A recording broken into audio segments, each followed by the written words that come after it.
Merci d'être venu pour notre dernière séance enquêtée sur et avec le genre.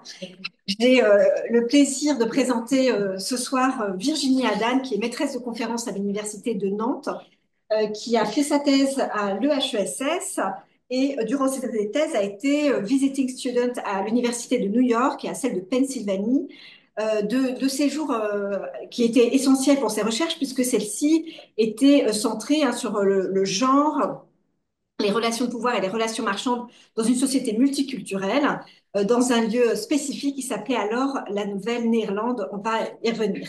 Elle a publié de très nombreux ouvrages en un temps record, je dois dire. Cette année a été particulièrement fructueuse, hein, l'année 2024-2025, puisque là, il y a eu 3 ouvrages qui sont sortis. Il en manque un sur ma pile, mais j'ai parlé beaucoup des 2 autres. Tout d'abord, le premier dont on va beaucoup parler et que j'ai lu avec un immense intérêt, vraiment je le recommande. Il est passionnant, il est novateur et il est vraiment très riche. J'y reviendrai tout de suite.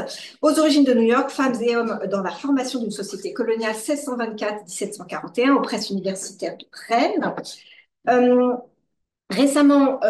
tout récemment encore, 1619, l'autre naissance des États-Unis, qui a été publié aux presses universitaires de France, qui est un ouvrage bref et passionnant à plusieurs titres, parce qu'il revient sur une date clé un peu oubliée, ignorée, en tout cas pour nous, Européens, de l'histoire états-unienne. C'est une autre lecture de l'histoire des États-Unis, non pas à partir de l'arrivée 1620 des migrants confessionnels du Mayflower, mais plutôt en 1619 l'arrivée de 2 navires pardon, corsaires qui débarquent en Virginie pour vendre des captifs, hein, des esclaves.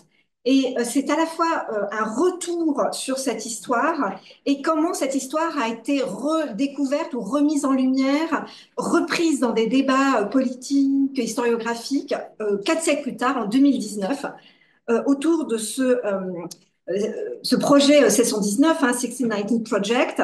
Et ce livre revient à la fois sur cet événement et sur le fait que certaines dates, certains événements sont des objets de lutte, de réflexion, de débat, hein, autour de la commémoration, notamment.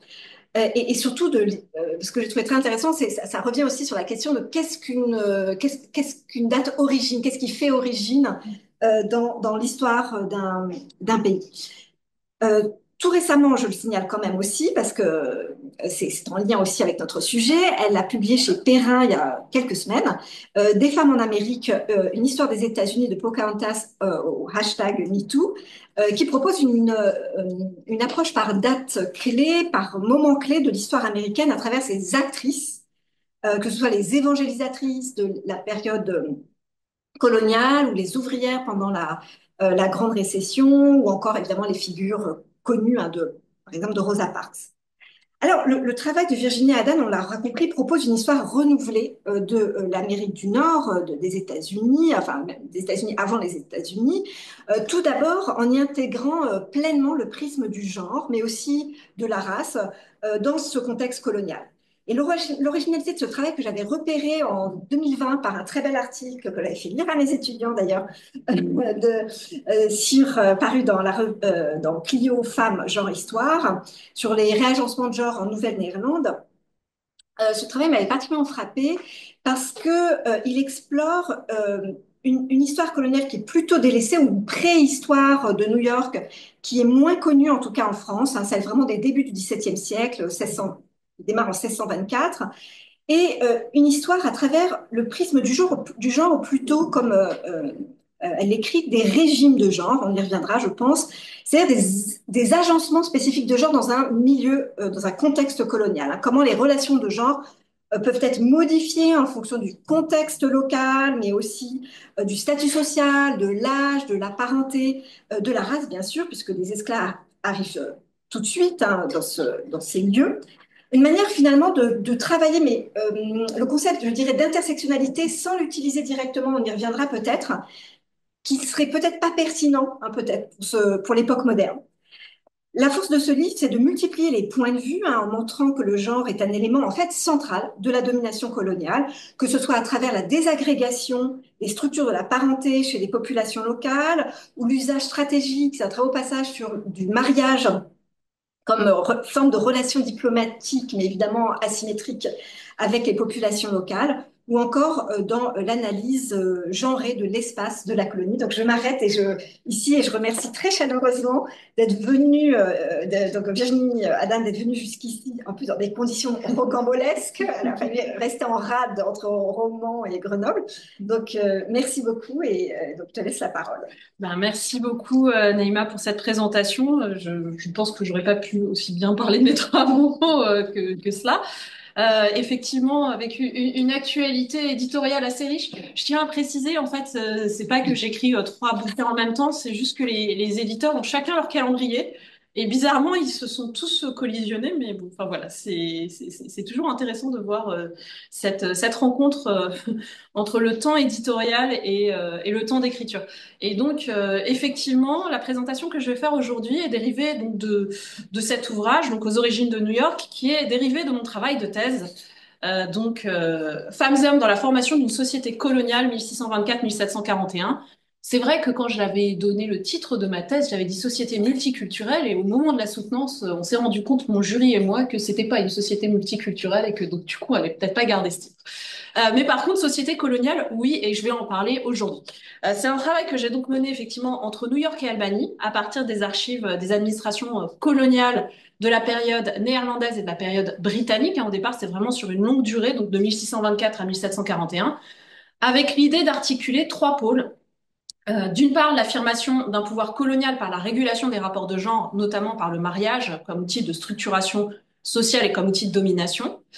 D'autre part, les dynamiques d'une économie marchande bâtie sur des circulations et des réseaux qui sont très lourdement informés par le genre. Et enfin, les effets du changement de souveraineté, puisque c'est une colonie qui commence comme une colonie néerlandaise et qui change de souveraineté en 1664. Et donc, l'idée, c'était de restituer ces dynamiques de peuplement et d'exploitation coloniale dans aussi une forme de diversité du peuplement et des formes de domination. Et ça, c'était quelque chose qui me tenait particulièrement à cœur parce que l'historiographie avait été beaucoup cloisonnée sur ce point. Soit on parlait de la société coloniale blanche, soit on a des travaux d'anthropologues qui vont traiter des sociétés autochtones. Il va y avoir des travaux plus récents sur la question de l'esclavage, mais il était rare de trouver des travaux qui articulent un petit peu les trois. Alors, en effet, pourquoi cette attention? Donc, c'est que pendant longtemps, l'attention portée par l'historiographie sur le terrain new-yorkais était donc sur ce côté, c'était une colonie néerlandaise. Et donc, le fait que ce soit une société néerlandaise impliquait un certain nombre de spécificités qui ont été un petit peu grossi, mise en avant pour mettre en avant la spécificité du terrain. Par exemple, l'existence permise par le droit de marchandes publiques néerlandaises, donc de femmes qui pouvaient avoir un commerce en leur nom propre et avoir des biens qui étaient séparés de la communauté de biens dans le cadre du mariage. Donc cette spécificité a beaucoup fasciné notamment dans les années 1970, les premières historiennes des femmes et les premiers historiens des femmes m'ont beaucoup fasciné parce que c'était un moment où questionnait le caractère patriarcal de la common law britannique qui avait été ensuite adapté au moment de l'indépendance des États-Unis. Et donc, on s'est dit, bah, tiens, voilà un modèle original. Est-ce qu'on n'a pas régressé en changeant de souveraineté? C'était un petit peu ça la lecture qui était faite. Cette attention portée à l'économie, cependant, selon moi, ne permet pas d'exploiter la fécondité dont est porteur le genre comme catégorie utile d'analyse, pour citer un article bien connu. Donc, pour présenter certains de mes questionnements, ce jour, je vais donc commencer par présenter ce terrain qui est quand même largement méconnu en France, hein, comme je le disais à l'instant Anaïma, on est deux littéralement à travailler dessus en France, dont une qui a changé de terrain depuis. Donc voilà. Deuxièmement, je vais présenter les problématiques liées au genre, ma démarche et mes résultats. On est dans une réflexion qui est transdisciplinaire. Moi, je vais avoir une approche d'historienne, donc je serais curieuse de voir quel dialogue on peut établir à partir de là. Et si mon travail porte sur tout un siècle, je vais resserrer ma présentation de ce jour, donc à la seule période néerlandaise. Et déjà, je pense que je vais trop parler. Donc, je vais essayer de limiter au maximum. Donc, première chose, je vais présenter mon terrain si j'arrive. Voilà. Je vais présenter mon terrain. Je vais peut-être essayer d'activer un pointeur au cas où. Ah, ce sera pratique. Donc, ce que l'on voit en jaune là, c'est la Nouvelle-Néerlande. Enfin, c'est la Nouvelle-Néerlande, si je puis me permettre. C'est une Nouvelle-Néerlande très fantasmée par les Néerlandais en eux-mêmes. Alors, est-ce que j'arrive à avancer? Non, peut-être en faisant ça. Oui, voilà. Préciser que la carte n'est pas contractuelle parce que les Néerlandais, comme les Français à la même époque et comme les Anglais à la même époque, quand ils font des cartes, ils ont tendance à montrer le territoire qu'ils aimeraient contrôler, plus que celui qu'ils contrôlent effectivement. Et donc, cette carte, elle a été faite dans sa première version dans les années 1640 par un administrateur colonial qui s'appelait Adrien van der Donck, à une époque où, en fait, la présence néerlandaise dans la province, elle se limite, en fait, à cette vallée fluviale, principalement, et à un petit peu de Long Island. Donc, vous voyez, là où j'ai mis le pointeur laser, c'est là que se trouve Manhattan. Là, vous avez Long Island qui est en rouge, mais qui était occupé par des Néerlandais, des familles anglaises qui étaient sous domination néerlandaise. Et nous, sinon, la vallée de l'Hudson, jusqu'à ici. Donc, vous avez ici un premier endroit qui s'appelle Fort Orange, avec une ville qui s'appelle Beverwijk. Alors, Beverwijk, je vais le dire en français, ça veut dire Castorville. Ça sera plus simple pour que vous reteniez les noms. Juste au sud, il y a un manoir territorial. Je dis les noms maintenant parce que je reviendrai dessus. Le manoir territorial s'appelle Rensselaerswijk, voilà, à mes souhaits. Et puis là, il y a quelques petites installations plus récentes, dont une sympathique ville qui s'appelle Schenectady.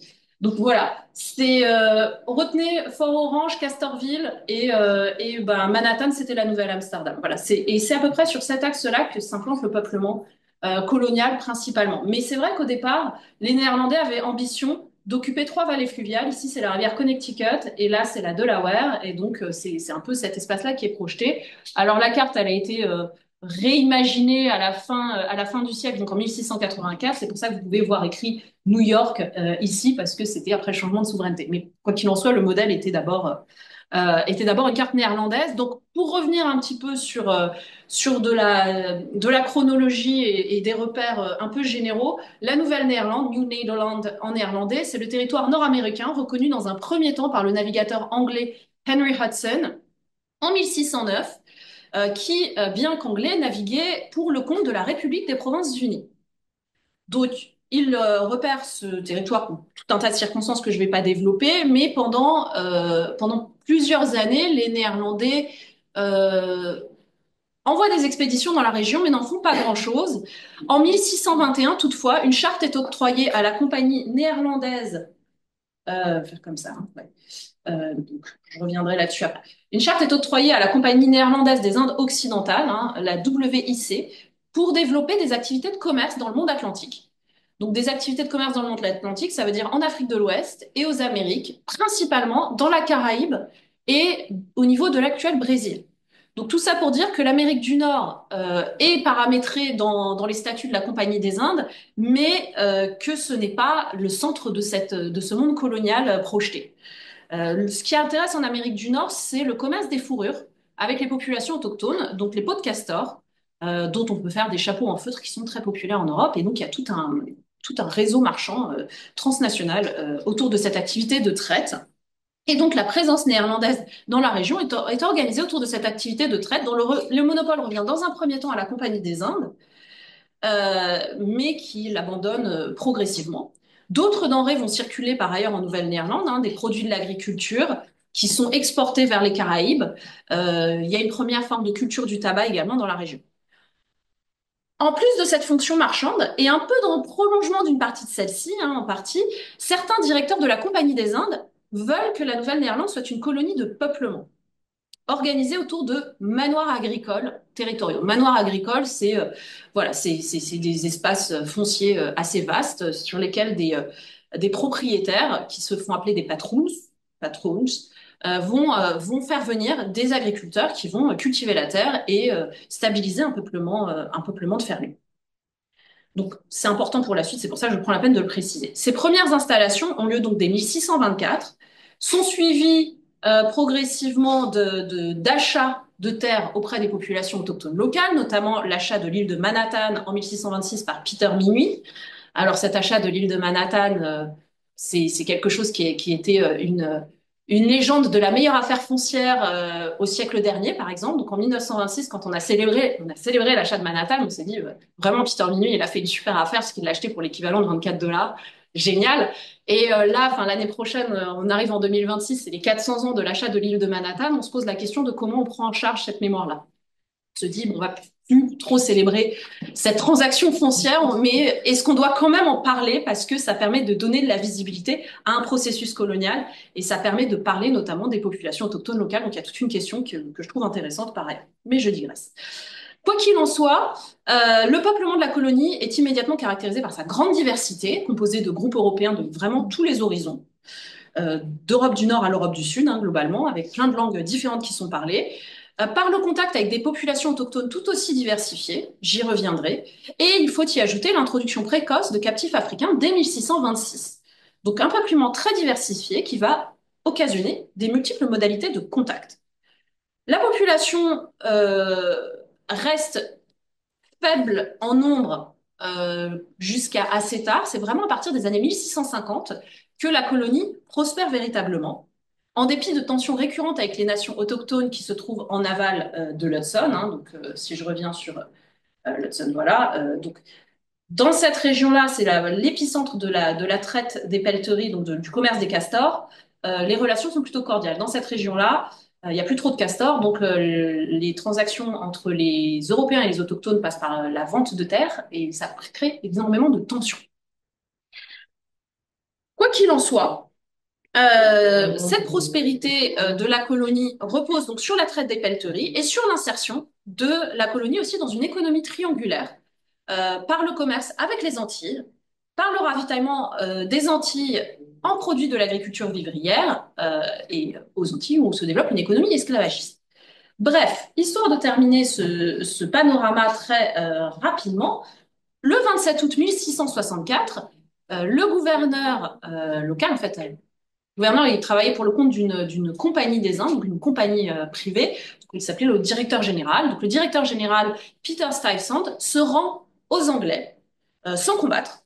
Et donc l'ensemble du territoire de la Nouvelle-Néerlande, qui est peuplé d'environ 9000 âmes, devient la province de New York et est inséré dans un empire anglais. Donc c'est pour ça que je vous ai mis ces deux petites cartes qui permettent de spatialiser un petit peu l'Amérique coloniale telle qu'on la voit en général, c'est-à-dire soit on pense à l'Amérique britannique, où on a ce continuum de 13 colonies qui deviennent par la suite les États-Unis, et New York se trouve ici. Donc, les Anglais avaient manifesté très tôt leur velléité de, d'avoir un territoire continu. Je reviendrai éventuellement là-dessus. Et sinon, ce qu'on visualise, c'est plutôt la présence française. Et donc, en fait, voilà, les Néerlandais se trouvent ici. Donc, en fait, ils sont pris en sandwich entre plusieurs empires. Donc, ça, c'est important aussi. Bref, ce récit traditionnel que je viens de faire est un peu généraliste, c'est celui qui prévaut largement sur ce terrain colonial, donc un récit qui est politique, économique, centré sur le succès marchand de cette colonie et sur une forme d'exceptionnalisme néerlandais au milieu d'un monde qui est soit britannique, soit français, du point de vue colonial, bien sûr. Face à cela, donc chercheuses et chercheurs veulent de plus en plus sortir de ce récit-là pour adopter une approche plus connectée et plus circulatoire. Donc, je vais revenir maintenant de manière non exhaustive sur un état de l'art, sur ce terrain. Alors, l'historiographie, je reviens un petit peu dessus parce que c'est encore une fois un terrain qui est assez peu familier. Première chose à savoir, l'histoire coloniale nord-américaine, c'est quand même largement développé dans un premier temps à partir de deux épicentres qui sont indiqués d'ailleurs sur la carte. Le premier épicentre, c'est la Nouvelle-Angleterre, l'arrivée du Mayflower qu'on évoquait à l'instant, et donc la formation d'un modèle de société, de colonie de peuplement et un modèle de société qui a fait couler beaucoup d'encre pendant le premier siècle d'historiographie américaine, nord-américaine. Un deuxième épicentre a été évidemment la Virginie, avec donc la fondation de Jamestown et le récit qui procède à partir de là, de la formation d'une société, d'une première société coloniale, d'une société qui devient esclavagiste, etc., etc. Au milieu de tout ça, la Nouvelle-Néerlande fait partie des territoires que l'on qualifie de territoires médians, de colonies médianes, c'est-à-dire C'est ni la Nouvelle-Angleterre, ni les colonies du Sud esclavagistes. Donc pendant longtemps, en fait, il y a eu un vide historiographique sur ces territoires. À quoi il faut ajouter que bon, les sources pour la Nouvelle-Néerlande sont majoritairement en néerlandais, donc ça a dissuadé plus d'un de travailler dessus.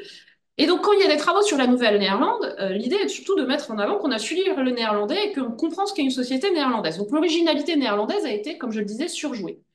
Donc depuis une trentaine d'années, l'histoire des colonies d'Amérique du Nord a été mue par une injonction à décloisonner ces historiographies et à envisager le monde colonial, le monde atlantique comme un espace de circulation, des circulations d'hommes, des circulations d'idées, des circulations de biens entre les empires.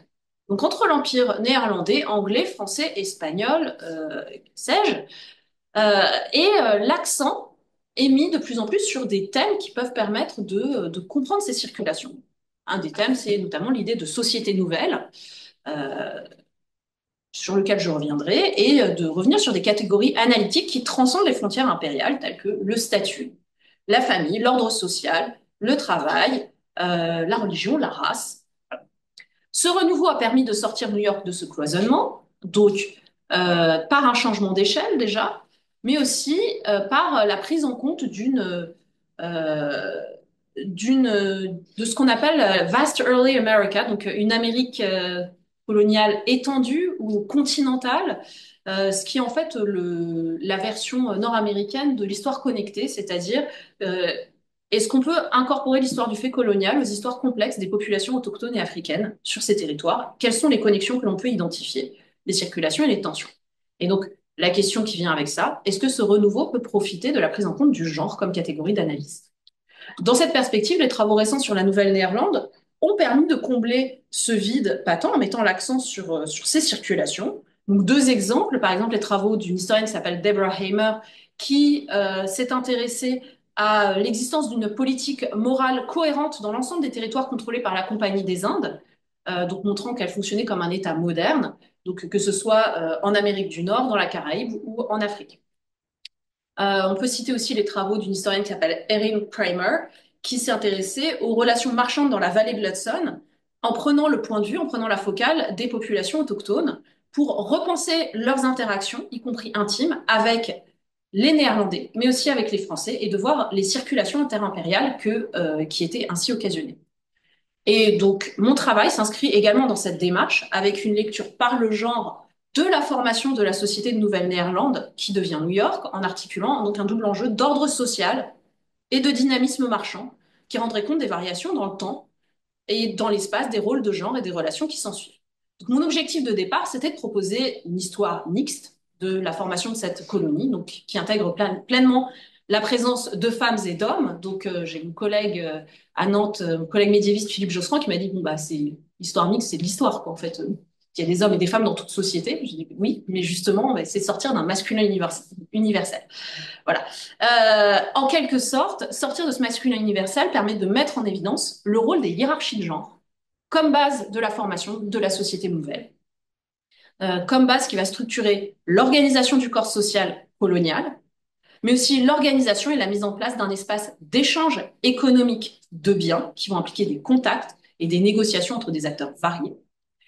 Et enfin, ça permet de questionner, ce que je ne vais pas trop faire aujourd'hui, la racialisation progressive de la société nouvelle. C'est plutôt quelque chose qui concerne le XVIIIe siècle. Alors, je suis partie pleinement de sources administratives, judiciaires, civiles et religieuses pour aborder ce sujet-là, parce que c'était des sources qui sont déjà mieux conservées. Donc, pour le XVIIe siècle, c'est quelque chose d'important, parce qu'on a de moins en moins de ces sources. Elles n'ont pas toujours été très bien conservées en Amérique coloniale.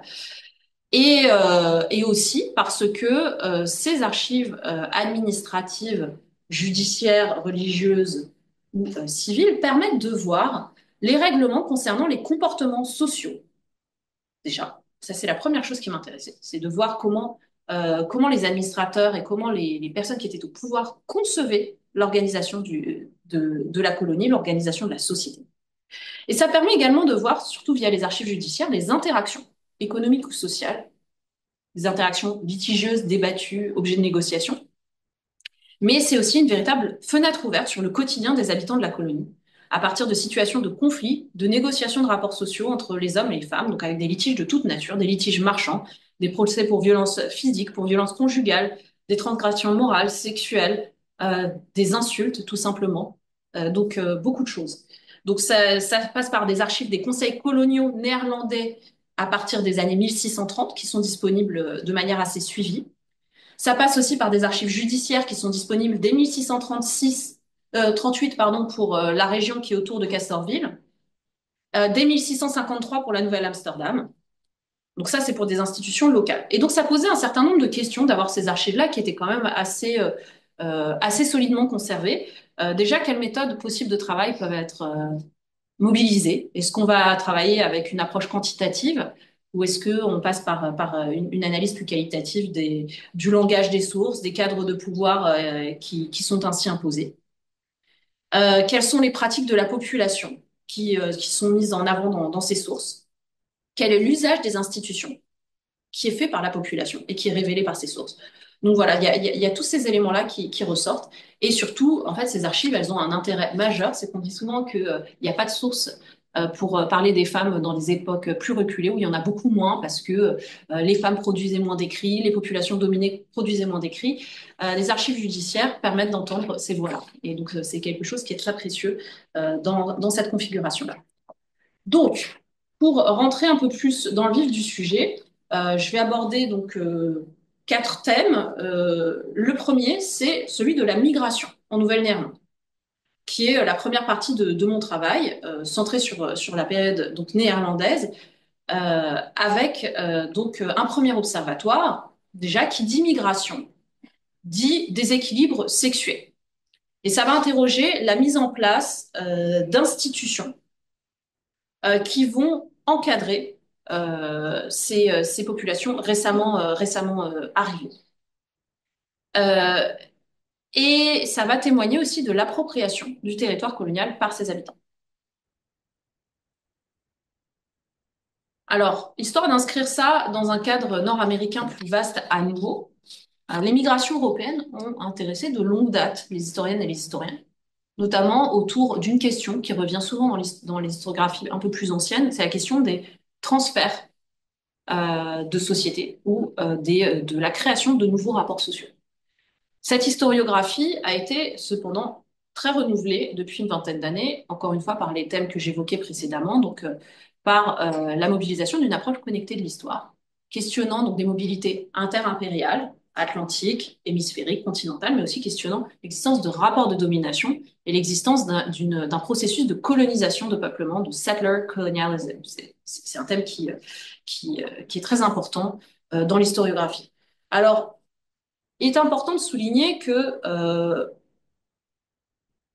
pour l'Europe, entre le XVIe et le XIXe siècle, on parle de 2,5 millions d'Européens qui ont traversé l'Atlantique, toutes nations confondues.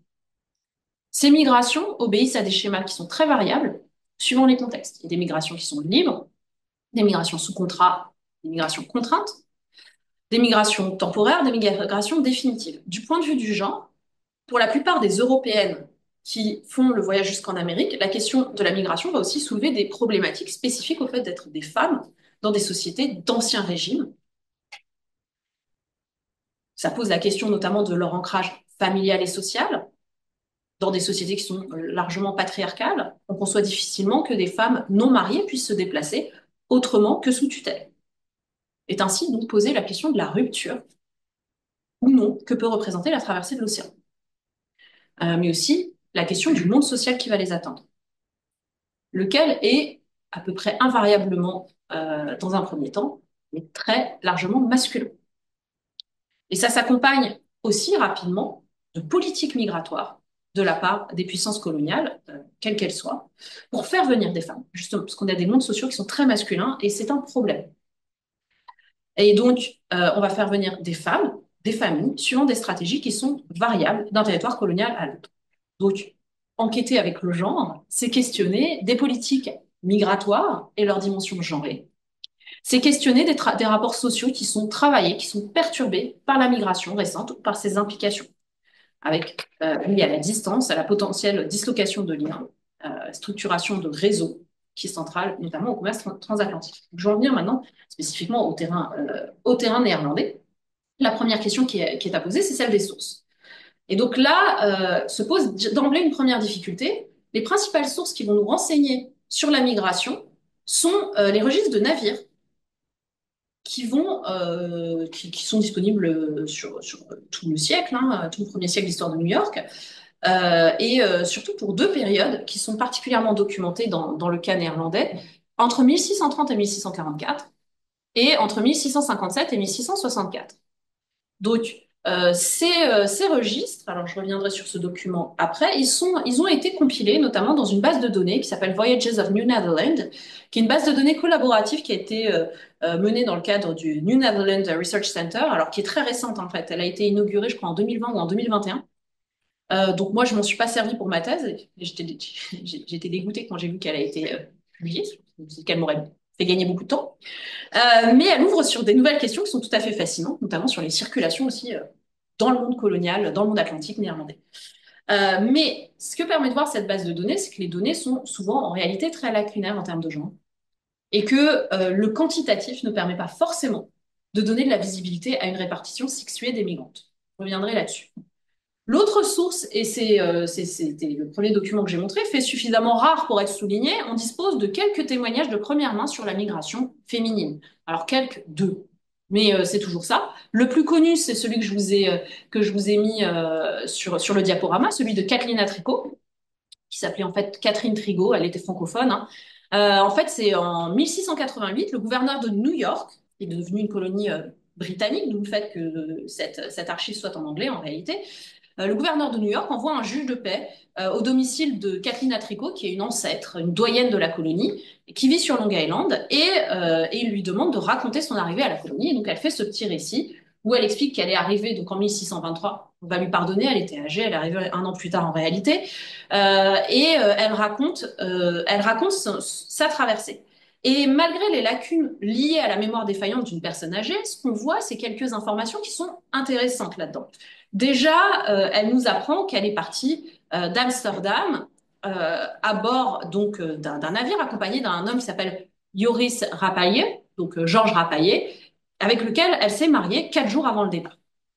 Euh, Dans un autre document revenant sur ce témoignage, j'ai d'ailleurs précisé que d'autres femmes se sont mariées juste avant le départ et que à bord du navire, il y avait 4 femmes célibataires qui se sont mariées en mer. Elle décrit aussi, c'est le passage que j'ai mis en gras, elle décrit aussi les formes d'occupation européenne et de peuplement. Et elle décrit deux formes d'occupation européenne, puisqu'elle mentionne qu'il y a des familles et des hommes. Donc, une installation durable qui repose sur un peuplement familial d'une part, et une présence moins durable liée à la traite des pelleteries, et qui est assurée notamment par les hommes qui sont des employés de la Compagnie des Indes. Elle parle de 3 aires de peuplement et elle parle aussi très rapidement, donc ça c'est la fin de son témoignage, des relations établies avec les populations autochtones et des relations qui sont tout à fait cordiales et chaleureuses. On peut donc identifier déjà, dès ce témoignage, un profil de peuplement colonial mixte, mais majoritairement masculin. La migration est organisée par la Compagnie des Indes qui va envoyer à la fois des familles, donc des familles de migrants wallons, dont Catherine Trigo, pour peupler le territoire revendiqué par les Provinces-Unies. Et cette exploitation familiale va reposer sur l'agriculture et l'occupation du territoire, dans l'idée de pérenniser un peuplement. Et d'autre part, il y a une exploitation plus marchande qui passe par donc la traite des pelleteries avec des populations autochtones et qui repose sur une population des migrants qui vont beaucoup plus circuler, qui ne vont pas forcément rester. Et en fait, quand on utilise les registres de navires, on arrive à peu près au même constat. Donc, sur 150 navires qui entreprennent le voyage vers la Nouvelle-Néerlande jusqu'en 1664, on observe, pour deux périodes pour lesquelles on a des registres suivis, ceux dont je vous parlais. Donc la première période fournit des données démographiques pour 15 voyages, soit 174 migrants. Sur ces 174 migrants, on observe la nette domination d'un modèle migratoire masculin, célibataire, avec néanmoins la présence significative de quelques familles qui vont tempérer cette surreprésentation masculine. Notons au passage qu'il y a que deux femmes seules qui entreprennent le voyage. En fait, c'est deux jeunes filles qui vont rejoindre leur père. La deuxième période, on est dans les années 1650, la colonie commence à véritablement prospérer. Euh, on peut voir une importante croissance démographique et on a les listes de passagers de 35 navires. Dans ces 35 navires, les données sont largement nominatives, sauf dans le cas des familles, ce qui reste toujours un peu plus problématique. Et dans les passagers non nommés, on se doute que en fait, c'est les dépendants des chefs de feu. Bon, je fais une faute à feu, mais c'est pas grave. Et donc, ce que l'on constate, c'est que les familles sont devenues bien plus importantes. La migration familiale représente 70% de ces migrations dans la deuxième période. On a un nouveau profil aussi migratoire, celui de femmes célibataires, qui représente à peu près 6% des données dont on dispose. En général, c'est plutôt des femmes qui sont soit des servantes engagées ou des domestiques. Servantes engagées, c'est des servantes qui ont signé un contrat avec la Compagnie des Indes qui va financer leur traversée et ensuite qui va vendre leur contrat à des occupants. Et donc, en vertu de ce contrat, une femme va travailler pour la personne à qui a été vendu le contrat pendant une durée déterminée, à l'issue de laquelle elle est libérée du contrat. Ça s'apparente au servage, d'une certaine manière. Donc, ça donne à voir, justement, la présence de ces engagés et la présence d'une migration familiale beaucoup plus soutenue. Ça donne à voir aussi une politique migratoire. Politique migratoire qui prend deux directions. La première, c'est que pourquoi est-ce qu'il y a de plus en plus de migrants vers cette colonie? C'est que elle est devenue attractive. Elle est devenue attractive notamment grâce à des récits de voyage qui vont mettre en avant que c'est un territoire qui est prospère, qui a un fort potentiel, etc., etc. Donc il y a une volonté de promouvoir la migration vers la colonie. La deuxième chose, c'est que la Compagnie des Indes va aussi essayer d'organiser des migrations de jeunes gens, notamment de jeunes femmes et de jeunes hommes, pour essayer de peupler la colonie. Donc c'est un relatif échec, mais on voit qu'il y a quand même une politique migratoire qui est vraiment active de la part de la Compagnie des Indes. Maintenant, d'une manière générale, l'anonymat des femmes sur les listes de passagers tend à les invisibiliser assez largement du processus de migration. Ce que l'on retient néanmoins, c'est qu'elles traversent l'Atlantique quasi très très majoritairement en famille, beaucoup plus que pour d'autres territoires coloniaux sans doute, mais pour la Nouvelle-Néerlande, la migration féminine se fait accompagnée d'un époux ou d'un père. Les témoignages qui nous sont restés insistent sur les conditions de vie très éprouvantes à bord des navires, sur les mœurs brutales et réputées dissolues des marins, à quoi on va ajouter le manque d'hygiène, les maladies, l'absence d'air et d'espace. La présence d'un père ou d'un époux apparaît dans ce contexte comme une forme de protection. Alors, quelles interprétations on peut tirer de cela? Qu'apporte la prise en compte du genre donc, dans l'étude de ces premières migrations? Déjà, la compréhension d'un projet et la compréhension d'une disruption. Donc, première observation, histoire de faire un petit peu un bilan de tout ça. Donc, on voit les limites du quantitatif parce que c'est difficile d'avoir forcément des données suivies. Là, j'ai deux carottes qui étaient possibles, mais sinon, c'est pas toujours simple puisque la plupart des données des navires ne renseignent pas forcément le genre des personnes qui ont traversé. Là, c'était le cas. Mais néanmoins, on observe que la migration des femmes européennes est généralement donc inscrite dans ce cadre familial ou marital. Deuxième observation, elle fait l'objet d'une attention particulière des autorités coloniales. On voit une politique de peuplement qui est stimulée depuis Amsterdam, un peuplement familial ayant pour vocation de stabiliser l'occupation du territoire. Et ça, j'y reviendrai. Mon argument, c'est que la prise en compte des femmes et des formations familiales, c'est un outil crucial pour comprendre la structuration d'un territoire colonial et pour comprendre le peuplement comme un outil de colonisation. On pense toujours la colonisation, on la voit toujours au prisme de quelque chose d'assez violent, de guerre de conquête ou quoi. La conquête, elle passe aussi par l'envoi de familles qui vont s'installer. Il en résulte un peuplement déséquilibré, donc ça c'est la partie disruption, ce qui va jouer sur les rapports de genre, et ça j'y reviendrai. Mais avant d'y revenir, deuxième thème qui est important quand on travaille sur ce terrain, c'est la présence de populations dites autres.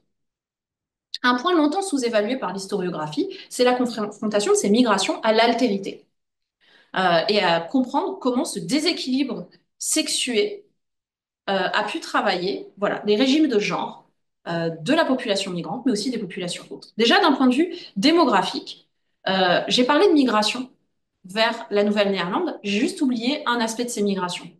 L'aspect de ces migrations, c'est qu'il y a aussi des migrations forcées. Ces migrations forcées, elles viennent pas d'Europe.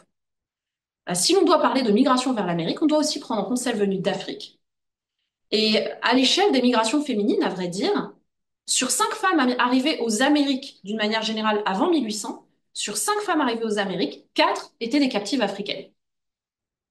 Ce qui interroge sur les enjeux de travail et de société qui sont associés à cette présence féminine d'ailleurs. Donc, je repose les mêmes questions que j'ai posées précédemment. Est-ce que c'est documentable pour la Nouvelle-Néerlande? Quelles sont les sources? Alors, les sources, c'est un petit peu, on retrouve un peu les mêmes choses, les registres de passagers de navires. Alors là, cette fois-ci, c'est les registres de navires négriers qui font aussi l'objet d'un travail important en humanité numérique avec la base de données Slave Voyages qui a été élaborée depuis 1990 à l'initiative de l'historien David Eltis. Alors on était dans les années 90, donc c'était sous CD-ROM. Maintenant, il y a quand même un site qui rend cette base de données accessible assez largement. Alors là, j'ai fait un tableau qui recense tous les navires d'esclaves qui sont arrivés à la Nouvelle-Amsterdam au cours de la période. Donc, il n'y en a pas énormément, mais il y en a suffisamment quand même pour chiffrer un total d'au moins 839 captifs africains introduits entre 1626 et 1664, soit directement depuis l'Afrique, soit depuis la Caraïbe, pour être mis au travail forcé en Nouvelle-Néerlande ou être revendus vers d'autres colonies.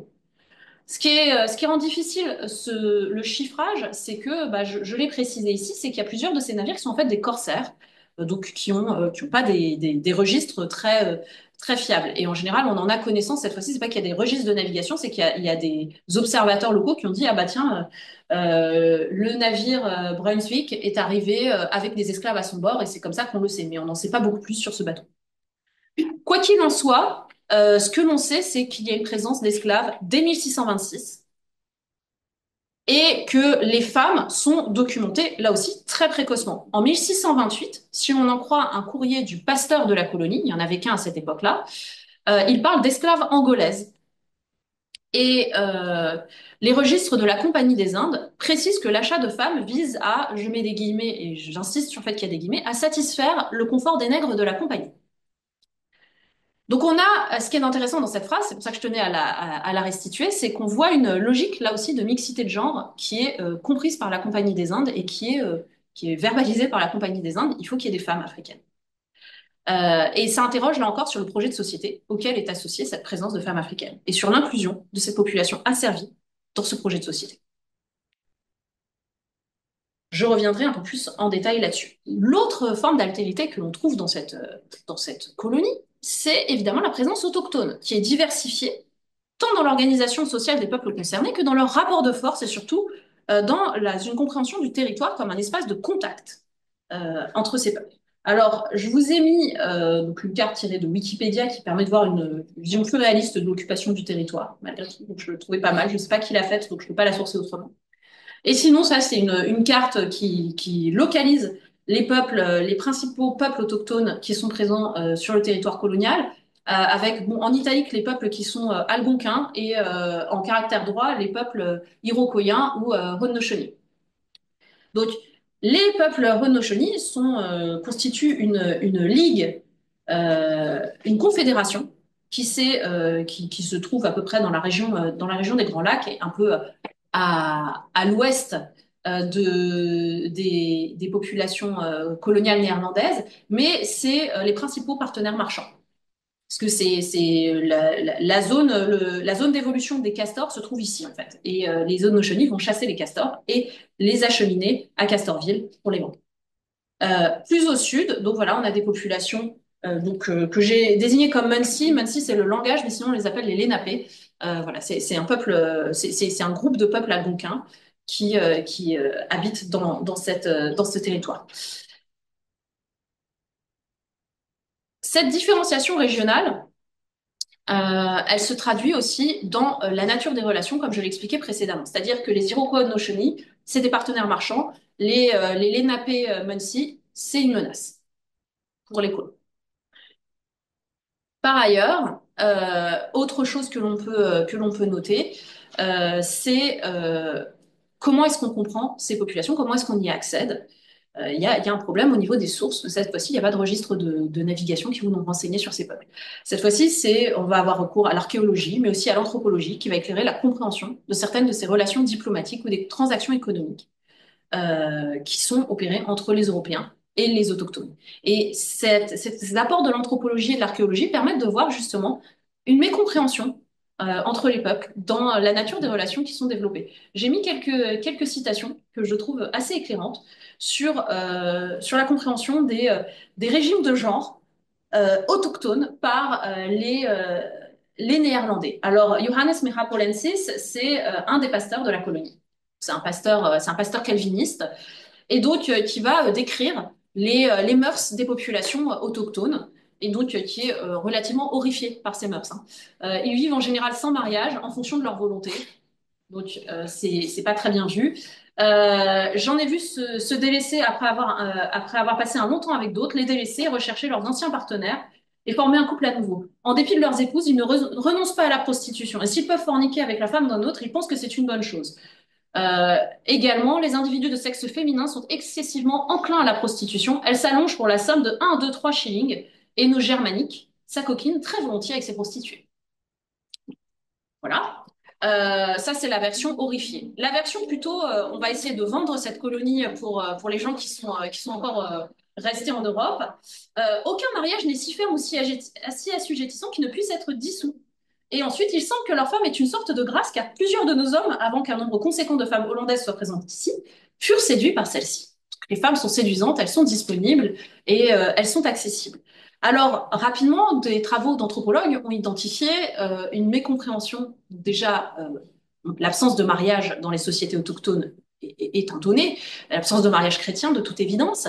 Mais l'autre chose, c'est, elle s'allonge pour la somme de 3 shillings, c'est une mécompréhension des relations marchandes aussi entre les peuples autochtones et les peuples européens. C'est-à-dire que chez les Haudenosaunee iroquois, notamment, il était assez courant, dans le cadre d'une économie de don contre don, qu'une femme puisse offrir des faveurs sexuelles dans ce cadre de cette économie sans que ce soit conçu comme quelque chose d'immoral, d'amoral ou quoi que ce soit. Voilà. Et cette compréhension transactionnelle des relations avec les populations autochtones est mal comprise par les Néerlandais. Donc, pour finir là-dessus, sur les populations autochtones, autre témoignage que je trouvais intéressant, c'est que l'étude des commentaires européens aussi sur les populations autochtones permet de voir assez rapidement aussi que les autorités coloniales actent de la nécessité pour les familles de rester groupées à l'écart des zones les plus dangereuses en fonction des populations autochtones. Et on le voit à deux moments. Déjà, dans les années 1620, il y a une guerre qui oppose les Mohicans et les Haudenosaunee à côté de Castorville, qui n'est pas encore fondée, mais à côté de Fort-Orange. Et donc, face à l'imminence du danger que cette guerre entre des peuples autochtones ne déborde sur la frêle installation européenne, la décision est prise très rapidement d'évacuer Fort-Orange, de rapatrier toutes les familles au sud à la Nouvelle-Amsterdam, en laissant juste des hommes au service de la compagnie. Les familles durent partir dans l'année, le fort conservant une garnison de 16 hommes sans femmes, afin de renforcer aussi la population de la colonie avec des familles à proximité des Manhattan, donc à proximité de Manhattan. Donc Manhattan, on va essayer de la consolider en implantant des familles, et au nord, on va protéger le fort avec juste l'armée. Une vingtaine d'années plus tard, une quinzaine d'années plus tard plutôt, cette fois-ci on est à Staten Island. Les relations avec les populations locales de Staten Island sont pas au beau fixe, on va dire. Et donc, un certain nombre de colons qui étaient installés à Staten Island sous contrat demandent une rupture de leur contrat et à pouvoir revenir à Manhattan, se mettre en sécurité, parce qu'ils craignent un raid des peuples Raritan qui habitent dans la région. Et l'argument qui est utilisé à chaque fois, donc là j'ai mis juste un extrait, mais il y a 5 fois le même témoignage avec des noms différents, c'est dans la mesure où certains planteurs ont été assassinés, etc., etc., l'épouse de machin bidule est effrayée et a peur de vivre sur la dite île. C'est-à-dire qu'un homme va jamais dire que lui il a peur, mais il va dire que sa femme a peur et qu'il faut qu'on aille aux abris. Et donc c'est intéressant parce que dans ce climat un peu obsidional, cette impression qu'on vit sous siège, c'est l'argument, c'est la protection des femmes qui permet de justifier donc le regroupement de la population, ce qui explique aussi cet axe de peuplement long de la vallée de l'Hudson, dans des peuplements qui sont fortifiés et qui sont protégés. Donc si on synthétise tout cela, On a une mixité de genre qui est avérée côté européen, mais aussi côté population asservie. Et on voit que cette mixité de genre, elle est prise en compte par les administrateurs coloniaux. La deuxième chose, c'est la présence autochtone. On voit que les Européens sont ainsi exposés à des régimes de genre qui leur échappent en partie, comprennent pas le sens des liaisons avec les femmes autochtones, et ils identifient un besoin de protéger les familles eurodescendantes. Donc, qui était avec le genre, cette fois-ci, permet d'investir d'un sens nouveau cette, ce peuplement, la façon dont s'organise ce peuplement dans le territoire, mais aussi la façon dont ce peuplement est administré. Parce que mon troisième point, et peut-être que je terminerai sur ce troisième point, c'est la question de la régulation morale dans la colonie, dans la société naissante. Et cette régulation morale, elle a souvent été étudiée pour elle-même. Mais dans ce contexte de confrontation à l'altérité, elle prend un sens nouveau. Et c'est donc le troisième point que je vais développer. Donc, genre et ordre social en situation coloniale. C'est-à-dire que, on l'a vu, la migration est productrice d'un déséquilibre sexué. Première chose.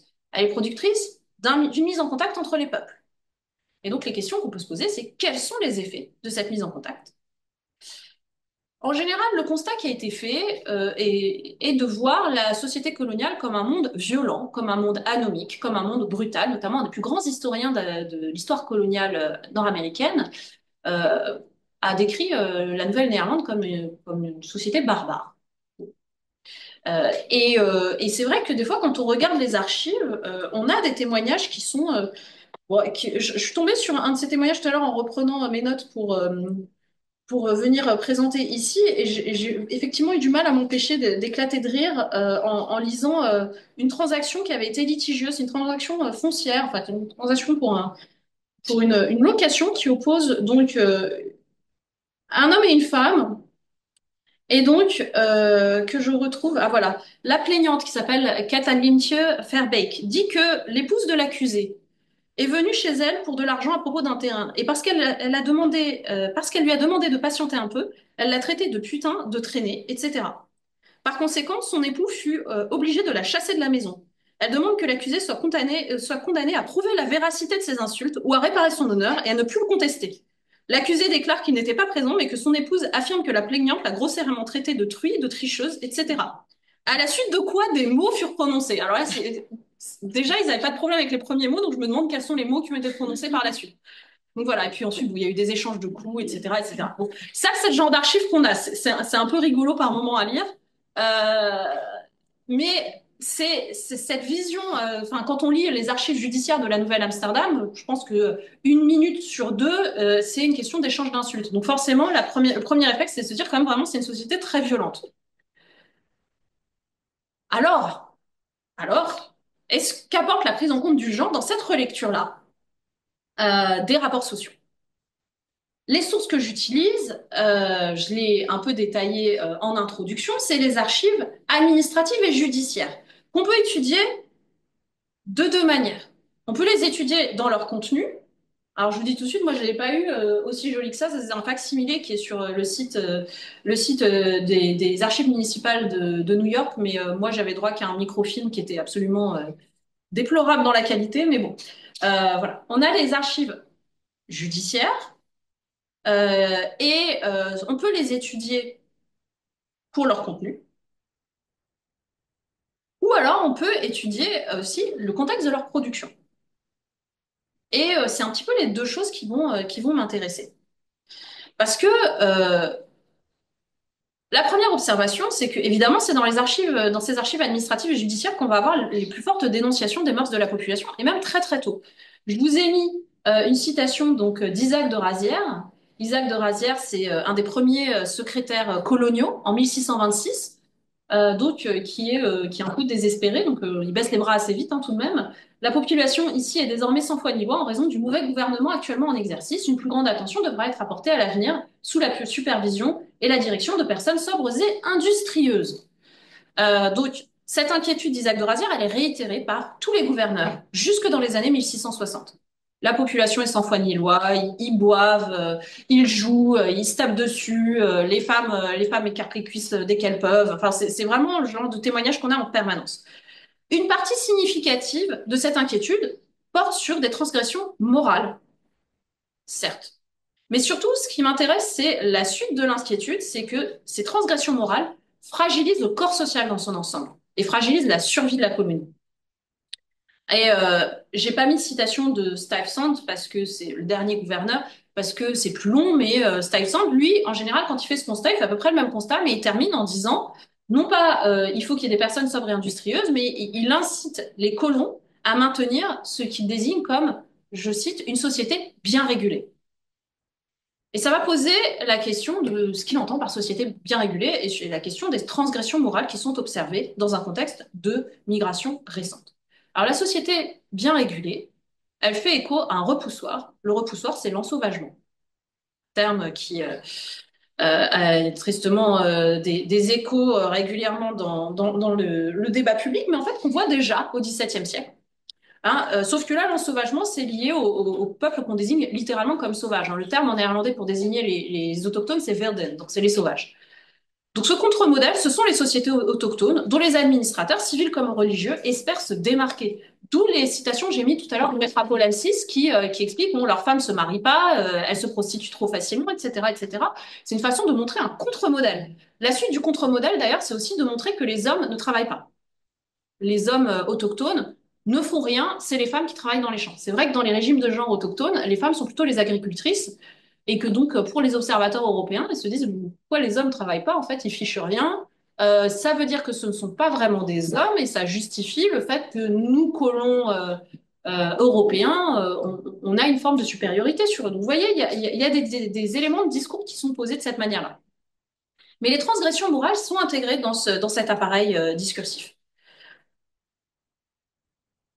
Le repoussoir étant l'ensauvagement, il faut veiller à contenir au maximum toute forme de transgression morale.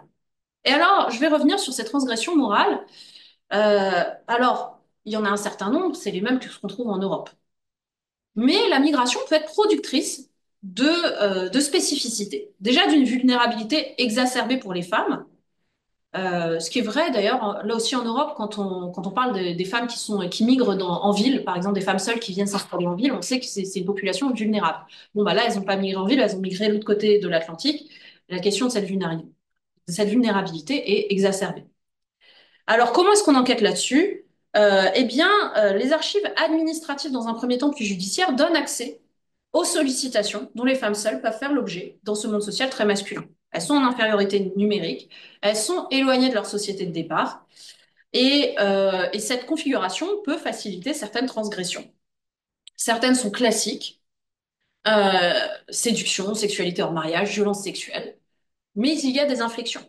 Déjà, parmi ces inflexions, les promesses de mariage non tenues.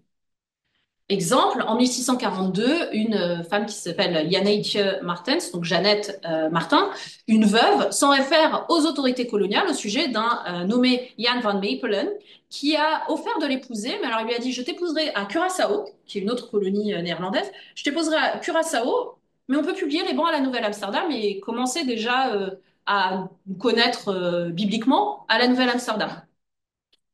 Euh, Sans doute, on peut présupposer que la distance entre la Nouvelle-Amsterdam et Curaçao lui permettrait de ne pas tenir sa promesse. Je ne sais pas si vous avez vos repères sur l'époque moderne, mais la publication des bans, en général, est censée se faire quand même dans la paroisse. Euh, En 1661, une autre femme, Gertrude Wingers, donc Gertrude Wingers, cherche à obtenir de Caroline Verplanck l'assistance qu'il lui doit pour l'avoir mise enceinte sous fausse promesse de fiançailles. C'est un classique, mais ce qui est intéressant, c'est qu'en fait, elle saisit les autorités de la Nouvelle-Amsterdam en disant empêchez-le de partir. Là, il est en train de partir à Fort-Orange, donc en amont de l'Hudson, pour aller faire de la traite des pelleteries et il va en profiter pour prendre la poudre d'escampette et pas honorer sa promesse. Et moi, je suis enceinte et si j'accouche en étant seule, bah, le bébé, il est à la charge de la communauté. Donc la communauté a tout intérêt à retenir Caroline Verplanck. La même année, cette fois-ci, c'est Maria Bessems qui cherche à faire valoir ses droits sur les biens laissés par un nommé Baudouin van Nieuwland parce qu'elle a eu, elle aussi, un enfant de cet homme. Et cette fois-ci, lui, il est mort en mer. et il n'a pas honoré sa promesse de mariage. Donc elle se retrouve avec un enfant naturel et elle cherche à faire valoir qu'il y avait une promesse de mariage et que donc elle est veuve et que elle est dépositaire du patrimoine de Baudouin von Meulen pour pouvoir subvenir aux besoins de son enfant. Donc ça permet de voir, voilà, la distance permet d'échapper parfois à une promesse de mariage un peu importune. Autre élément qui est caractéristique de ces sociétés de migration récentes, c'est les mariages et remariages très rapides, qui sont révélateurs de la nécessité pour une veuve de bénéficier du soutien financier et social d'un époux dans la colonie, déjà. Parce que le mariage est vu comme une forme de sécurité sociale. Et aussi, ça, c'est révélateur de la soudaine, des effets de la soudaine disponibilité d'une femme dans un monde où elles sont pas nombreuses, les femmes épousables, et où il y a beaucoup d'hommes célibataires. Ce qui peut exposer à un autre danger, celui de la bigamie. Parce que le remariage rapide en n'attendant pas le délai d'un an après l'annonce de la mort d'un époux expose au risque qu'un époux qui est perdu en mer revienne et que la personne qui s'est remariée soit bigame. Le mariage rapide pose en outre deux autres questions. Celle de la consultation de la famille qui est restée en Europe et du déshonneur qui peut être associé au fait de ne pas consulter la famille, et celle de la publication des bans. Où est-ce qu'on publie les bans pour avertir la famille qui est donc restée en Europe d'un mariage? Ou est-ce qu'on peut avoir une compréhension assez laxe du lieu de publication de ces bans? Ça, c'est quelque chose qui est très discuté dans les archives que j'ai consultées.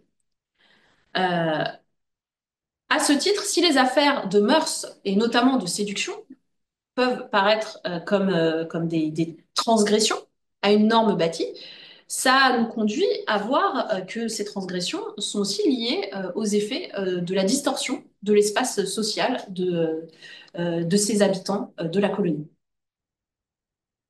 Par ailleurs, ça nous conduit vers un deuxième observatoire, puisque toutes les transgressions que j'ai citées, elles tournent un peu autour du même thème, le mariage. L'apparente dissolution des mœurs peut être perçue comme un éventail de stratégies, du moins pour les femmes, pour accéder au mariage, pour les hommes peut-être pour y échapper. Et donc, voilà, comment on navigue autour du mariage et comment le mariage constitue une norme d'ordre social qui est perturbée par le contexte colonial, alors que la migration induit une reconfiguration de l'ancrage social et familial qui pouvait prévaloir dans l'ancien monde. Donc, euh, je vais revenir sur la question de la nuptialité, peut-être mon dernier point pour aujourd'hui.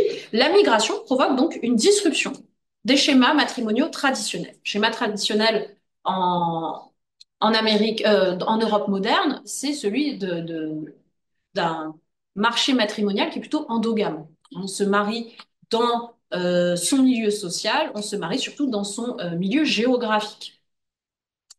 Est-ce qu'on observe cette endogamie quand on est dans une société de migration récente? Est-ce que c'est possible de maintenir cette endogamie? Alors pour l'étudier, je me suis appuyée cette fois-ci sur les archives ecclésiastiques, sachant qu'il n'y a qu'une seule autorité religieuse qui est autorisée en Nouvelle-Néerlande, à savoir l'Église réformée calviniste qui dépend du consistoire d'Amsterdam et qui tient des registres de mariage. Alors il y a d'autres religions qui sont autorisées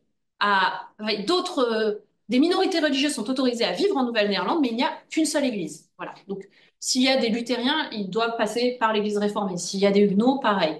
Et s'il y a des catholiques, on les aime pas trop. Mais on les laisse être là, mais on n'est pas très content.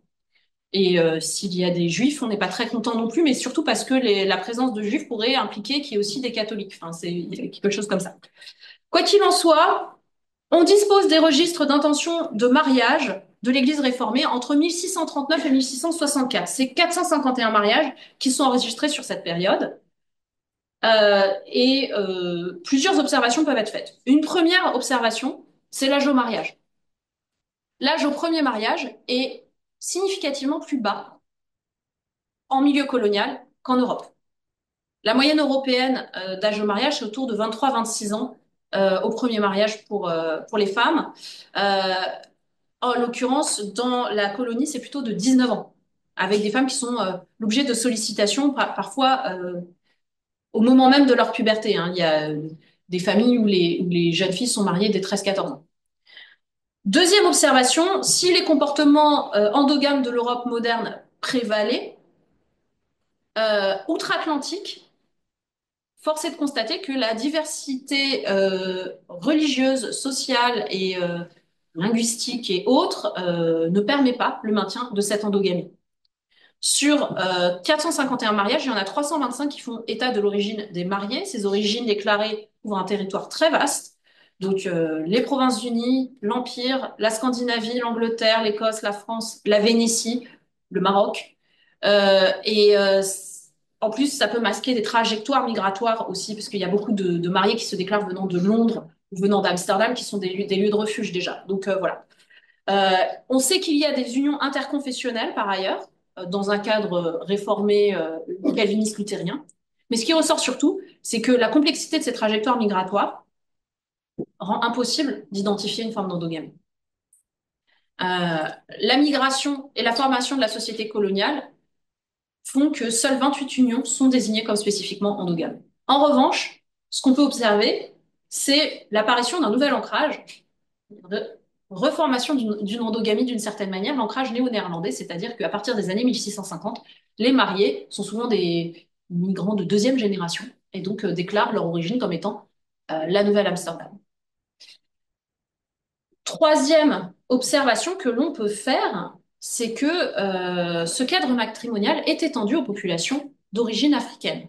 Il y a un total de 26 unions qui vont impliquer des esclaves et des libres d'origine africaine entre 1639 et 1664. Très majoritairement des esclaves, il n'y a qu'une seule union où on est sûr qu'ils sont libres, sinon la plupart sont en réalité, a priori, des esclaves de la Compagnie des Indes.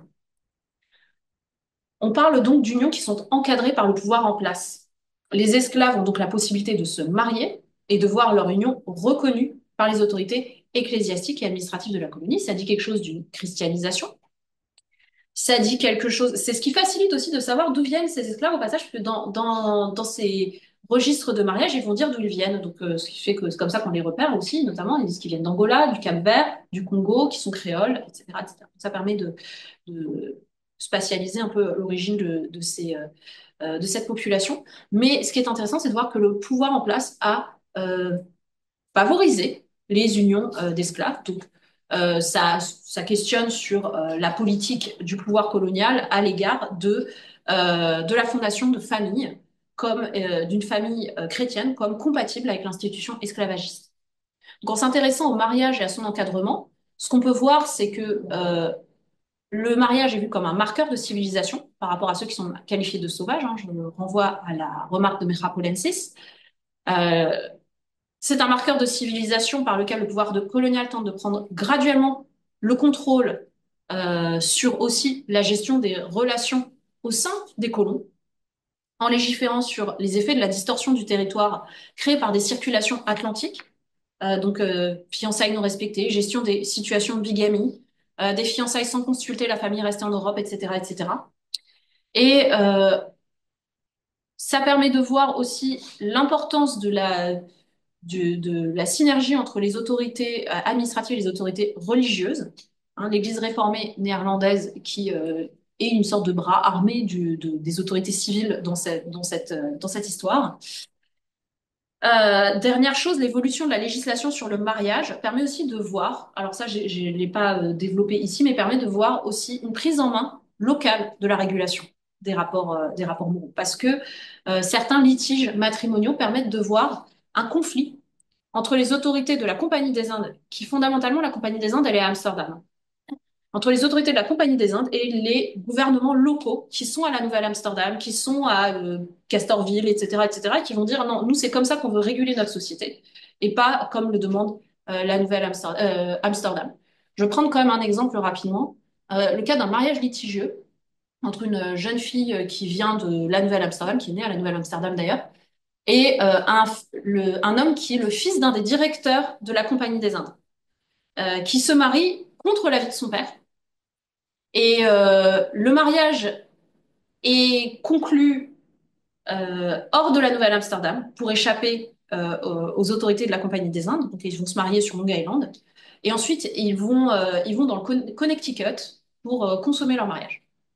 Et quand ils reviennent, Le directeur de la Compagnie des Indes en question a appris, a eu vent de ce qui s'est passé, il est furieux, il demande la dissolution du mariage et que le mariage soit déclaré nul.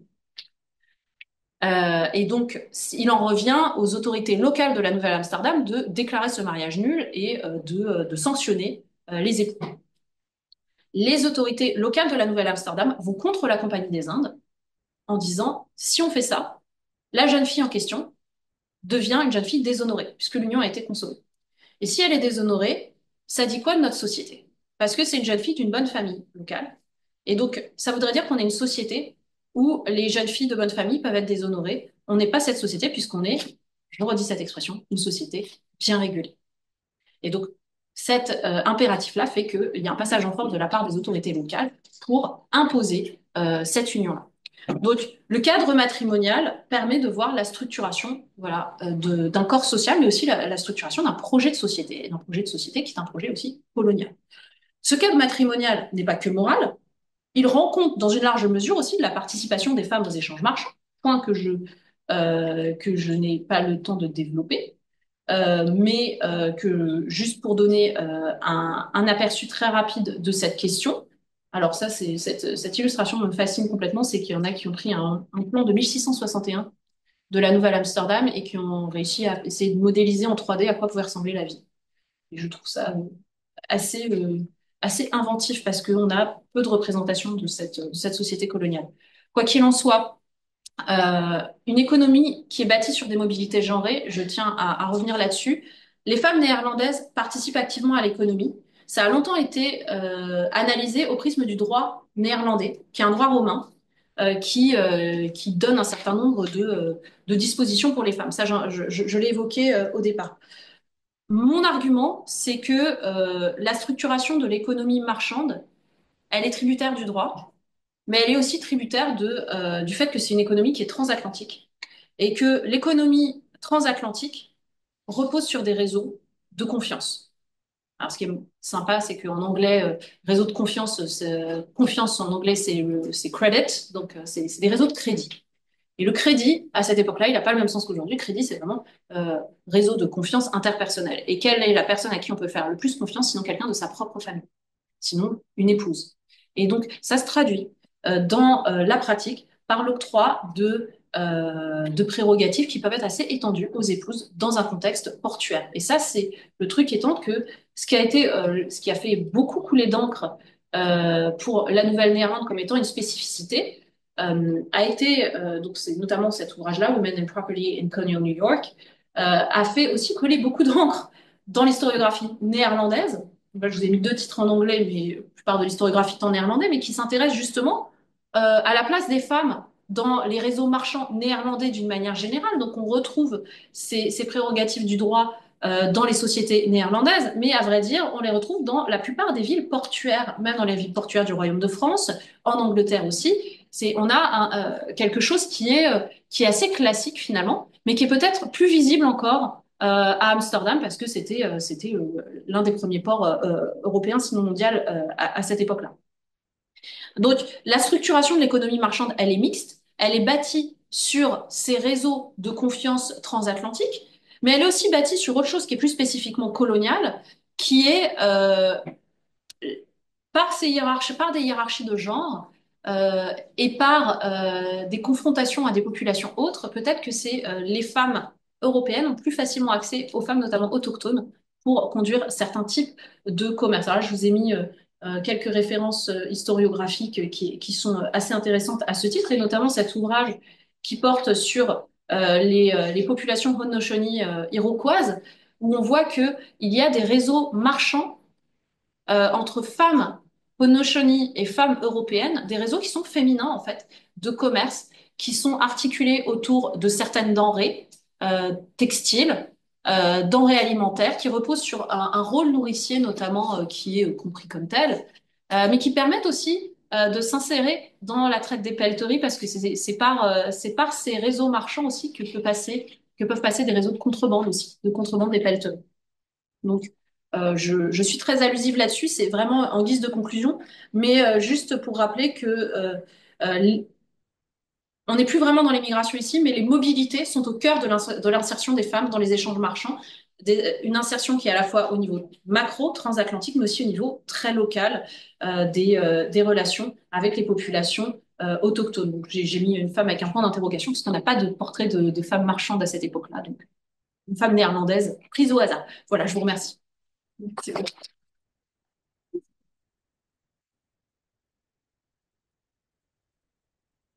Merci infiniment, Virginie, pour cet exposé vraiment très dense, très riche. J'ai beaucoup de questions qui ont surgi au cours de ton exposé. En tout cas, ce qui est frappant, c'est vraiment, je trouve que tu montres très bien comment le choix, mais on pourra y revenir. Moi, ça m'intéresserait de savoir, bon, c'est une question un peu personnelle, mais comment, à titre personnel, tu en es venu à concevoir ce sujet, à l'élaborer, à te dire que tu travaillerais sur l'histoire du genre à une période. Alors, je ne sais pas exactement quand tu avais commencé, mais on sait qu'en France, hein, l'histoire du genre on dirait, développé de manière un petit peu tardive. Donc voilà, comment, par quel biais, par quelle lecture, peut-être par quelle rencontre scientifique.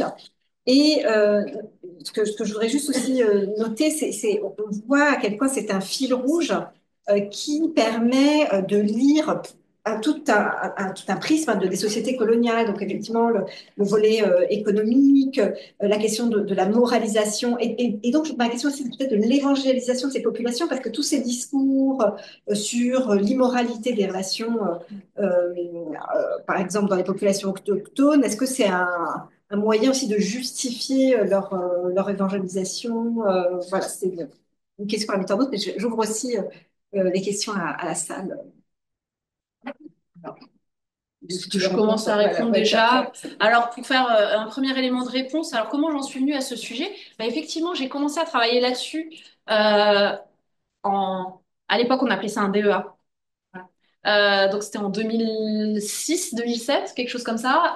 Et en fait, j'étais pas partie du genre au départ. En fait, je voulais travailler sur l'Amérique coloniale. Je crois que je suis arrivée devant celui qui est devenu mon directeur de thèse. Je vais faire de l'Amérique coloniale. Vous n'en savez pas plus, non, vraiment pas plus. Et j'ai procédé un petit peu dans l'ordre que je vous ai cité en introduction, c'est-à-dire j'ai vu qu'il y avait moins de travaux sur les colonies médianes. Je me suis demandé pourquoi. Ah bah tiens, c'est parce que les archives sont dans une langue un peu bizarre, etc. Et rapidement, en fait, bah, on m'a dit, mais tu devrais travailler sur les femmes, c'est un sujet intéressant. Et justement, j'étais dans ce moment-là où je me disais, bah non, c'est pas parce que je suis une femme que je vais travailler sur les femmes. Enfin, c'est quoi cette histoire? Enfin, c'était quelque chose, je voyais pas l'intérêt heuristique véritablement du sujet. Donc, j'y suis venue très progressivement. Et c'est peut-être aussi parce que les travaux qui existaient étaient plutôt anciens et tenaient pas compte de vraiment ouais, des avancées dans la théorisation de ce que peut apporter le genre. Donc, j'arrivais pas à le voir moi quand j'étais juste étudiante de master. Et en fait, en travaillant dessus, effectivement, c'est ce qui m'a permis de me mettre vraiment dans ce sujet, c'est de voir voilà la confrontation entre ces trois grands pôles de peuplement en fait. Et c'est vraiment par là que la question du genre m'est véritablement venue. Je me suis dit vraiment il y a quelque chose qui peut être vraiment fructueux et qui permet de sortir juste uniquement de l'aspect marchand. Donc, du coup, je l'ai un peu évacué à la fin de cet exposé, mais c'est vrai que jusque dans les années milieu des années 2000, la plupart des historiens expliquaient que les femmes en Nouvelle-Néerlande, à part les aspects économiques, on peut rien en dire. Et c'était vraiment ce que disait notamment Willem Vrijhof à ce sujet-là. Et, euh, et c'est là aussi que, par les enseignements, des contacts, au départ, je suis partie des femmes. Et progressivement, j'ai migré vers la question du genre, mais c'était vraiment essayer de comprendre l'évolution un peu épistémologique de femme à genre a été une petite épreuve pour moi, pour l'étudiante que j'étais, on va dire. Donc c'est un petit peu comme ça que je suis venue, c'est vraiment de proche en proche et par la lecture des archives en fait.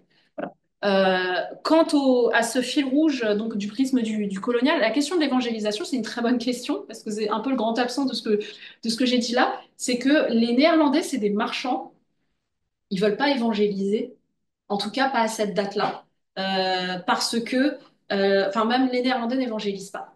Ils ne cherchent pas à le faire parce que ils ont un autre modèle d'évangélisation à proximité. C'est les Français, les Jésuites qui viennent de Nouvelle-France et qui essaient d'évangéliser les Iroquois.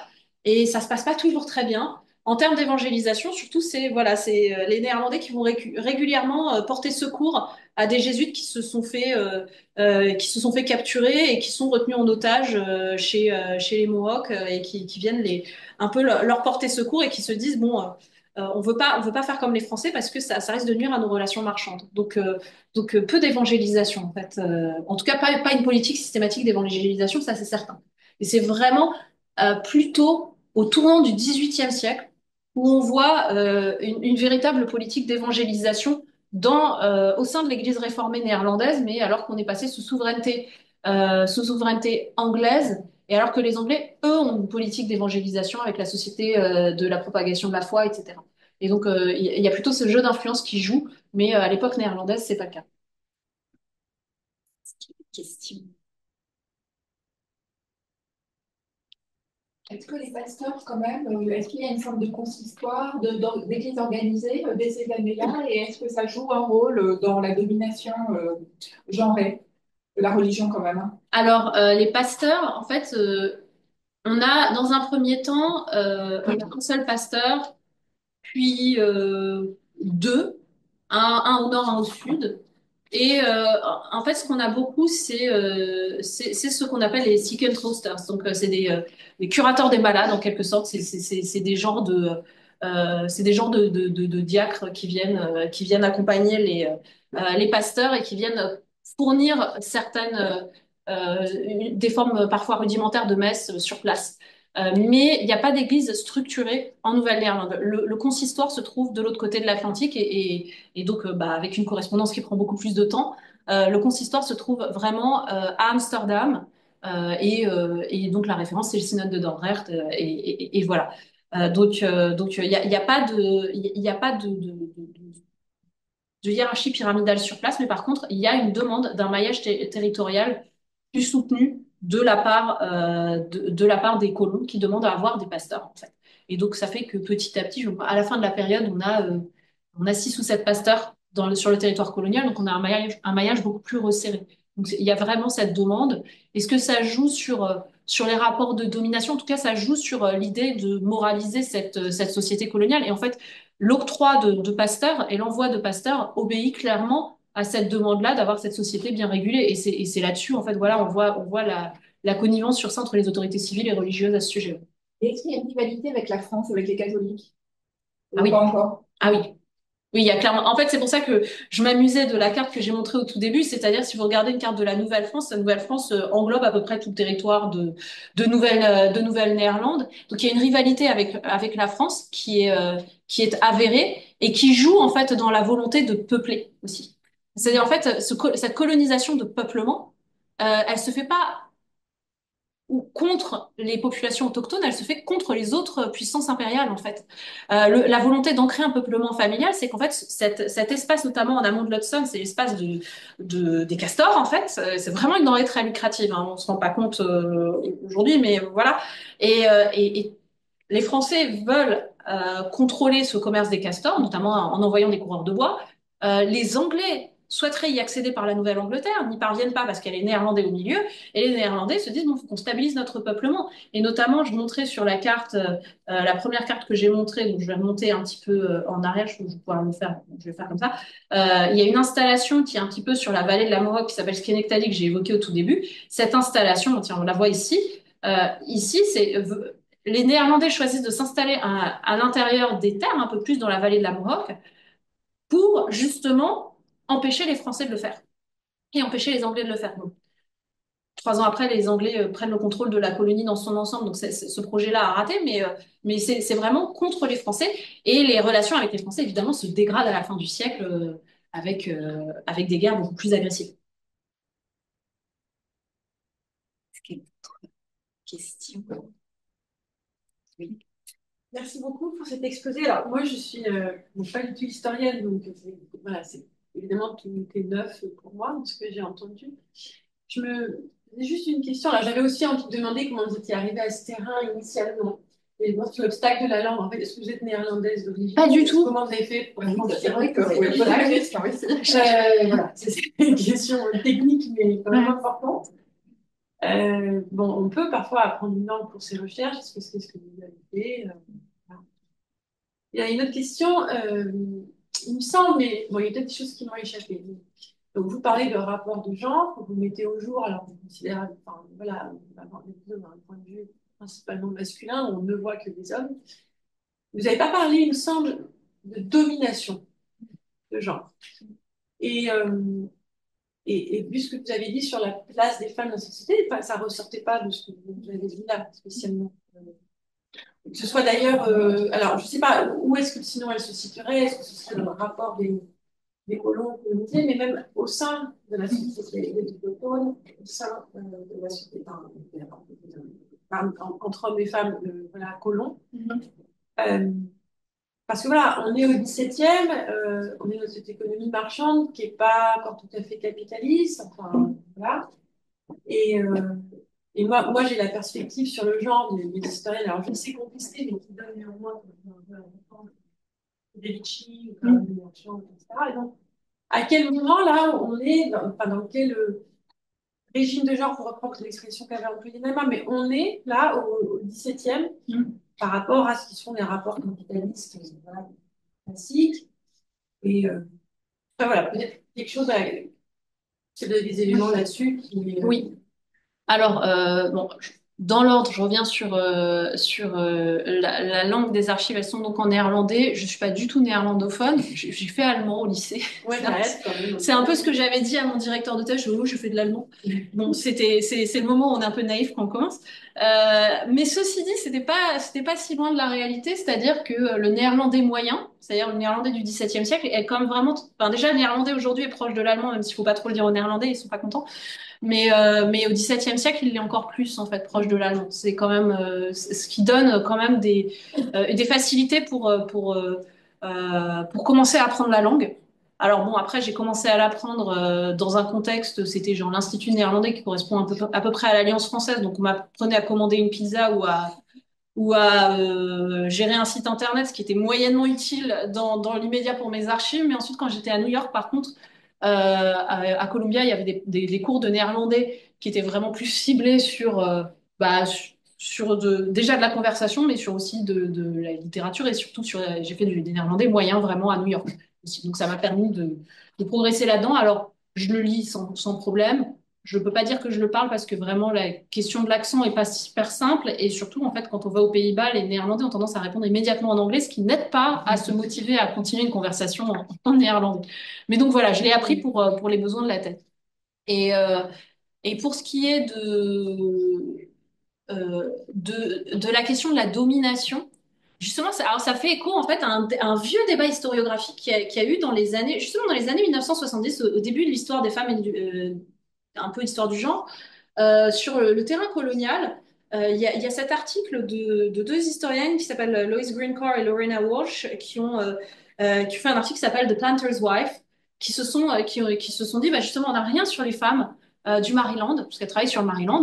Qu'est-ce qu'on peut regrouper du Maryland? Le Maryland, c'est une société de plantation. Qu'est-ce qu'on sait sur l'épouse du planteur? Et en fait, leur argument était que les femmes étaient en moindre nombre, ce qui les mettait peut-être plus en danger de prédation sexuelle, mais par contre leur donnait plus de liberté et leur permettait d'avoir une plus grande autonomie et d'échapper un peu justement au rapport de domination plus traditionnel qu'on pouvait trouver en Europe. Et c'était ça un peu leur argument. Alors il a été nuancé cet argument, mais je trouve qu'il n'est pas complètement aberrant.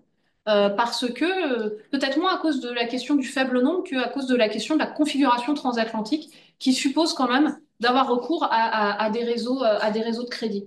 Donc effectivement, on est dans une économie pré-capitaliste et ce pré-capitalisme-là, il peut permettre, sur les prérogatives économiques, à ces femmes de pouvoir avoir une présence marchande suivie. Ça n'abolit pas les hiérarchies. Et ça j'en parle un peu plus en détail justement dans mon chapitre sur l'économie, où justement les hiérarchies elles vont jouer de manière un petit peu insidieuse en fait. C'est-à-dire que euh, les... être une femme en affaires, c'est pas gênant. mais si les affaires se passent pas bien, ça devient très très très gênant. Et le discrédit est beaucoup plus fort. Et effectivement, dans les échanges d'insultes que l'on peut voir, j'en ai cité un certain nombre, euh, les hommes sont toujours attaqués sur leur malhonnêteté, les femmes, leur malhonnêteté, c'est la prostitution. Et donc, on va forcément faire jouer leur identité de femme là-dedans. Et donc, ça peut jouer, c'est des fois noté par certaines des actrices économiques. Il y a notamment une femme qui a une présence assez soutenue dans les archives. Elle était alcoolique, en fait. Et donc, elle se fait beaucoup chamailler par les hommes de la colonie. Elle se dispute beaucoup, notamment pour affaires marchandes. En fait, les hommes lui payent jamais ce qu'ils lui doivent, en fait. Et à un moment, elle dit dans les archives, il s'en serait pas pris à moi si j'avais été un homme. Voilà. Donc, il y a des fois cette conscience-là qui est présente. Et la hiérarchie de genre, surtout, moi, je la vois dans la contrebande. C'est-à-dire que faire passer un commerce litigieux par sa femme, c'est un moyen de faire passer le commerce. Parce qu'ensuite, si jamais on se fait prendre, on peut toujours présupposer que bah, c'était ma femme, enfin, la pauvre, elle est bête, elle savait pas. Pardonnez-nous, oups. Et c'est un peu ce genre c'est sur ce genre de choses-là que peut jouer la hiérarchie, en tout cas dans le monde des affaires. Voilà. Donc, ça rappelle beaucoup les travaux d'Allemand Plaque, ce que vous dites sur la contrebande, je ne sais pas si vous connaissez, Mm. sur le rôle des femmes dans la contrebande du sel dans les Alpes. Oui. Et elle dit exactement la même chose que vous. Ah, d'accord. Ah oui. Non, j'ai pas lu ça. À Aix, en Provence. D'accord, bah, je vais. En spécialiste sur des femmes, Ouais. dans l'économie illicite à Lyon. Et un très beau livre sur les femmes et la contrebande, notamment du sel dans les Alpes. Ok. Je note. Économie clandestine des femmes. Question. Ah oui, je me demandais quel est le destin, pas forcément que des femmes, mais des familles, on va dire, bien implantées dans la colonie, au moment des changements de souveraineté. Alors, c'est une très bonne question. Alors, au moment du changement de souveraineté anglais, enfin néerlandais-anglais, la plupart en fait restent sur place. C'est ces mêmes familles en fait, c'est à cause de ces familles-là en fait que finalement il y a pas de combat à cause ou grâce, enfin je sais pas trop. Parce qu'en gros, en août 1664, voilà, le duc d'York envoie trois frégates. Il y en a d'autres qui viennent de Nouvelle-Angleterre. Globalement à Manhattan, ils savent qu'ils sont un peu pris en sandwich entre la mer et le nord. Le gouverneur leur dit, bon, allez, on se prépare, on va se battre, on va rien lâcher. Et en fait, les familles, les habitants font une remontrance en fait au gouverneur en disant, non, on se battra pas en fait. Et donc, en fait, ces Néerlandais négocient des conditions de reddition qui leur sont a priori plutôt favorables. Et donc choisissent de rester sur place. Dans leur grande majorité, je crois que c'est très très peu de cas. Oui, il y a même pas vraiment de cas de familles qui repartent, hein. Même le gouverneur, il reste, hein, à vrai dire. Il retourne à Amsterdam pour rendre des comptes à la Compagnie des Indes et puis il vient finir ses jours à Manhattan. Mais par contre, les effets du changement de souveraineté, ils vont jouer plutôt dans la longue durée. Ils vont jouer de deux manières.